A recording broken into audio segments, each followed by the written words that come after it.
રાજકોટ એક ધારા 14 દિવસ રોકાઈને અમદાવાદ આવ્યો છું અને 14 દિવસ દરમિયાન રાજકોટ અગ્નિકાંડના કેટલાક પીડિતોને મળ્યો, ત્યાં મેં પ્રાર્થના સભામાં ભાગ લીધો, શ્રદ્ધાંજલિના કાર્યક્રમો આપ્યા, પીડિતો માટે મૌન પાળ્યું,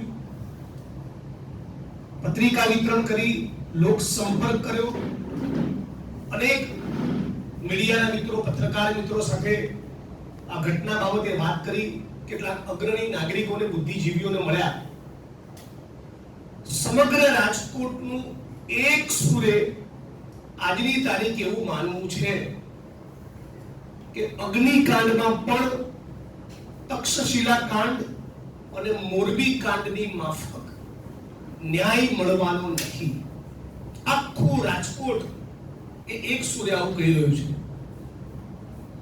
આ રાજકોટના રહેવાસીઓ અને પીડિત પરિવારો એવું એટલા માટે માની રહ્યા છે કે અગાઉ તક્ષશિલા કાંડ, શ્રેય હોસ્પિટલ કાંડ, રાજકોટમાં જ કોરોના દરમિયાન શિવાનંદ હોસ્પિટલમાં લાગેલી આગમાં જે 8 લોકોના મૃત્યુ પામ્યા એ ઘટના અને વડોદરાની હરણીકાંડની ઘટના, આવી એક પણ ઘટનામાં રાજ્યની સરકારે અને પોલીસે કસૂરવાર મોટા અધિકારીઓ અને ભારતીય જનતા પાર્ટીના ભ્રષ્ટ નેતાઓની ક્યારેય ધરપકડ કરી નથી. અને એના કારણે આજે રાજકોટ શહેરમાં અને પીડિત પરિવારોમાં એવી લાગણી પ્રવર્તે છે કે આ કિસ્સામાં પણ એમને કોઈ પણ સંજોગોમાં ન્યાય મળવાનો નથી. ગઈકાલે સરકારના મંત્રીએ અને આગલા દિવસે એસઆઈટીના વડા સુભાષ ત્રિવેદીએ પણ કહ્યું, સ્ટાન્ડર્ડ જવાબ કે તપાસ ચાલી રહી છે. ઘટના બન્યાને થોડા દિવસમાં 1 મહિનો થવા આવશે, એ છતાં આ તપાસ ટીમો શું કરી રહી છે એનાથી સમગ્ર ગુજરાતની જનતા એક પ્રકારે અજાણ છે. અમે ઘટના સ્થળની મુલાકાત લીધી અને ત્યારે તમામ લોકોનું એક સુરે કહેવું હતું કે સાંજે 4:30-5 વાગે ઘટના બની, એના ગણતરીના કલાકોમાં હજી એસઆઈટી નું ગઠન થયું નથી, હજી ઇન્વેસ્ટિગેટિંગ ઓફિસરની નિમણૂક થઈ નથી અને એફએસએલ ના મિત્રોએ એક પણ પુરાવો કલેક્ટ કર્યો નથી. એની પહેલા આખો ક્રાઇમ સીન એ ટોટલી ડિસમેન્ટલ કરી નાખ્યો, એને ડિસ્ટર્બ કરી નાખ્યો. એલએલબી ના પહેલા વર્ષમાં ભણનારા વિદ્યાર્થી અને લોકરક્ષકને પણ ખબર પડે છે કે આવી ગંભીર ઘટનામાં કે કોઈ પણ ગુનાહિત કૃત્યમાં પુરાવાઓ એકત્રિત કર્યા ન હોય ત્યાં સુધી ક્રાઇમ સીનને ડિસ્ટર્બ કરી શકાતો નથી. તો પહેલો અને પાયાનો સવાલ, કોની સૂચનાથી અને કયા આશયથી રાજકોટ મ્યુનિસિપલ કમિશનર અને પોલીસ કમિશનર શ્રી દ્વારા આ ક્રાઇમ સીનને ડિસ્ટર્બ કરવામાં આવ્યો? આ સૌથી પાયાનો સવાલ છે, કેમ કે આ કૃત્ય એ પુરાવાનો નાશ કરવા સમાન કૃત્ય છે. અને આપ સૌ જાણો છો એમ પુરાવાનો નાશ કરવો એ પોતે એક ગુનાહિત કૃત્ય છે. તો કોની સૂચના હતી અને કોના કહેવાથી, કયા આશયથી આ ક્રાઇમ સીનને ખોરવી નાખી, ત્યાં જેસીબી ફેરવી દઈને આખી જગ્યાને ક્રિકેટ રમી શકાય એવા ખુલ્લા મેદાનમાં તબદીલ કરી દીધી? સવાલ નંબર 2, પેટ્રોલિયમ એક્ટ હેઠળ 30 લીટરથી વધારે પેટ્રોલ રાખી શકાતું નથી, ત્યાં ભયંકર મોટી સંખ્યામાં પેટ્રોલનો જથ્થો બરામદ થયો અને એ બાદ પણ હજી સુધી એફઆઈઆરમાં કે કલમ વધારાનો રિપોર્ટ કરીને પેટ્રોલિયમ એક્ટની કોઈ જ કલમનો ઉમેરો કરવામાં આવેલ નથી. મુદ્દા નંબર 3, રાજકોટ વાસીઓના મુખે એવી ચર્ચા છે કે અત્યારે જે ઓફિસરો ઘટનાની તપાસ કરી રહેલા છે એ ઓફિસર પૈકીના 2 માણસો બરાબર ઘટનાના 24 કલાક પહેલા એક જુગારની મેટરમાં તોડ કરી રહ્યા હતા. મુદ્દા નંબર 4, જે લોકો દારૂ અને જુગારમાંથી કમાણી કરી છે એવા અધિકારીઓને તપાસ ટીમમાં લેવામાં આવ્યા છે. મુદ્દા નંબર 5, એસઆઈટી એ મોરબી કાંડમાં પણ બની હતી અને મોરબી કાંડની મેટર લડી રહેલા એક એડવોકેટ મિત્ર સાથે વાત થઈ. એમણે કહ્યું કે મોરબી કાંડમાં દાખલ થયેલી ચાર્જશીટમાં એસઆઈટીના રિપોર્ટને મૂકવામાં આવેલ નથી. મતલબ કે આ એસઆઈટીના રિપોર્ટનું તક્ષશિલા કાંડ, મોરબી કાંડ કે અગ્નિકાંડ જેવી ઘટનામાં આપણે પાણીપુરી ખાતા હોય અને એ વખતે હાથમાં જે કાગળ પકડાવે એનાથી વિશેષ કોઈ મહત્વ રહેતું નથી. આ એસઆઈટીના વડા એ સુભાષ ત્રિવેદી છે. આપ સૌ મિત્રોને જણાવું કે અગાઉ સુરતની એક મોક ડ્રીલના પ્રકરણમાં એક પીએસઆઈ કે પોલીસ ઇન્સ્પેક્ટરના પેટમાં એમણે મોક ડ્રીલ દરમિયાન જેમાં જીવતો કારતૂસ હતો એવી રિવોલ્વરથી ફાયર કરીને એમના પેટમાં ગોળી ભરવી દીધી હતી અને એમનું આઈપીએસ નું પદ અને નોકરી બંને જોખમમાં હતા. એવી ગંભીર એમની સામે તપાસ ચાલતી હતી, પરંતુ ભારતીય જનતા પાર્ટીની સરકારે એમની નોકરી બચાવી લીધી અને એટલે બાકીની નોકરી એમણે ભારતીય જનતા પાર્ટીના આશીર્વાદ અને એહસાન તળે કરેલી છે. અને જે અધિકારી એ ભારતીય જનતા પાર્ટીના એહસાન તળે નોકરી કરી હોય એ જ અધિકારી ભારતીય જનતા પાર્ટીના ચહીતા અધિકારીઓ અને નેતાઓની સામે કોઈ સજળબમ તપાસ કરે એવું માનવાને કોઈ કારણ નથી. આ સુભાષ ત્રિવેદી સામે નામદાર ગુજરાત હાઈકોર્ટના જજ અનંત દવે જામનગરના એક વ્યક્તિને કસ્ટોડિયલ ટોર્ચર કરવાના પ્રકરણમાં એવી કોમેન્ટ કરેલી હાઈકોર્ટે કે તમારી સામે સીબીઆઈ ઇન્વેસ્ટિગેશનનો ઓર્ડર કેમ નહીં કરવો.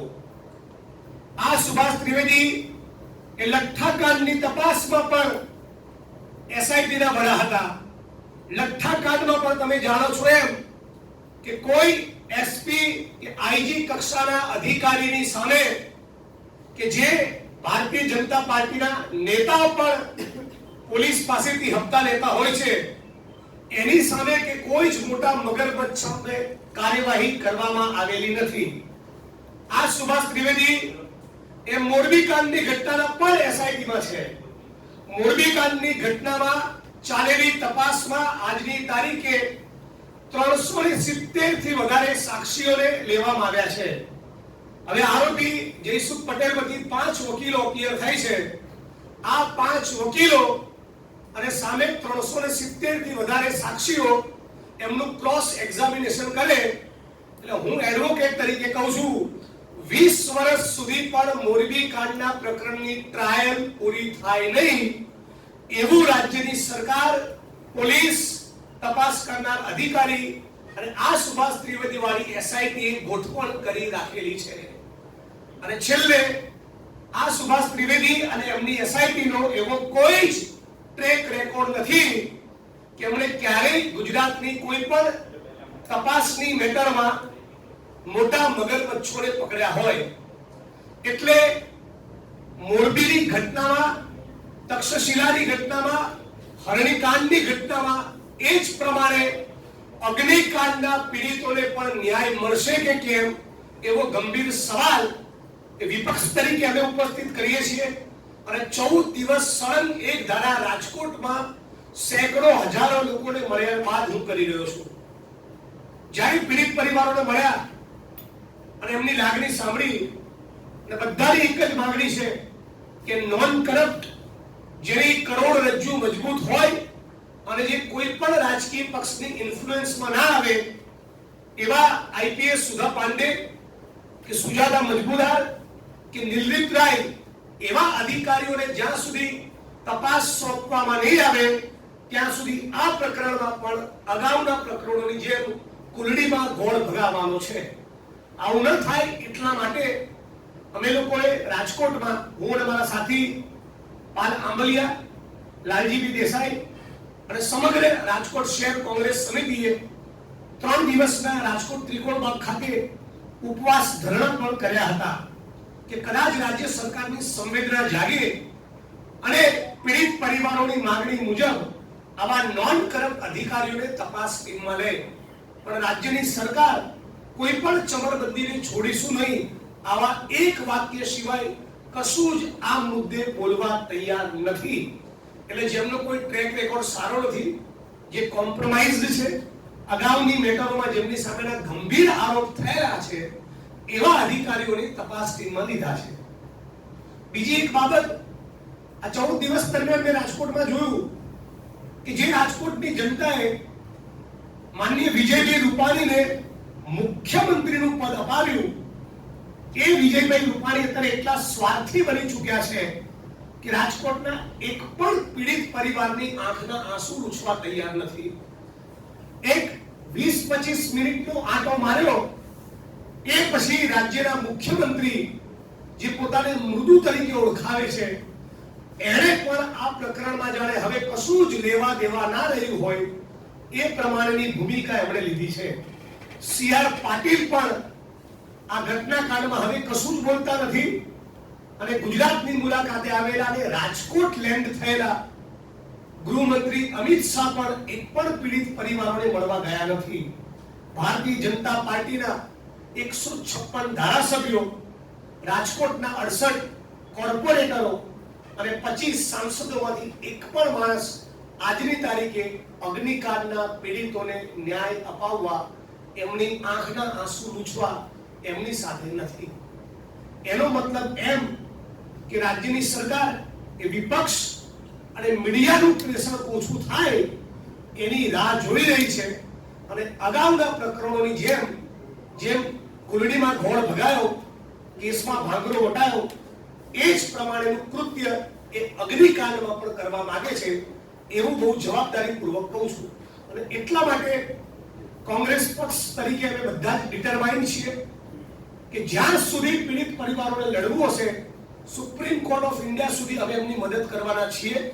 અને આ 15 તારીખે રાજકોટ શહેરના પોલીસ કમિશનરની કચેરીની બહાર અમે ઉગ્ર દેખાવોનો કાર્યક્રમ હાથ ધર્યો છે અને 25 તારીખે રાજકોટ બંધનો પણ અમે એલાન કર્યું છે. જો રાજ્યની સરકાર અને રાજ્યની પોલીસ અમારી અને પીડિત પરિવારોની માંગણી મુજબ એક સચોટ તપાસ ટીમનું ગઠન નહીં કરે, પીડિતોને 4 લાખના બદલે 1 કરોડનું વળતર ચૂકવવાની જાહેરાત નહીં કરે અને 1 થી 1.5 વર્ષમાં ફાસ્ટ ટ્રેક કોર્ટમાં કેસની ટ્રાયલ પૂરી કરવાની બાંયધરી નહીં આપે તો 25 તારીખે અમે રાજકોટ શહેરમાં બંધનું એલાન કર્યું છે. એ બંધના એલાનમાં આગળ વધીશું.